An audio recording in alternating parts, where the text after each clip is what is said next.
Wala kaming pagpupuntahan, wala kaming paglalagyan ng mga na-displaced na pamilya dahil hindi tayo nakakasiguro sa mga evacuation center.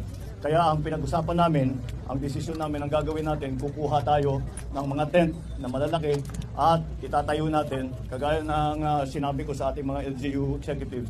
Ito yung mga tent ng Red Cross na ginamit ng COVID.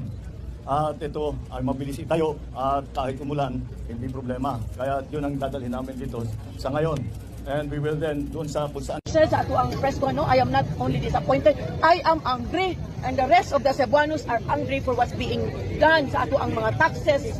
Karon nga gipangawat ani mga buaya na as gobyerno.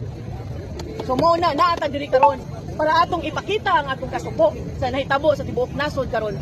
Nagipangawat ang atong kwarta aning tigpipila ng mga contractors o mga naa sa government agencies. Gop, satisfied ka sa handling ni President Marcos sa anomaly, sa investigation? Well, honestly, pag siya man na yung nagsugod aning murag siya yung whistleblower no pagsugod, but then before that no ang mga Cebuanos, I have already been very vocal against corruption, but nationally since the SOPA what is ano sa iyang zona no diha to nagsugod, but then ang mga Cebuanos, especially me during my campaign, I have been very vocal against corruption.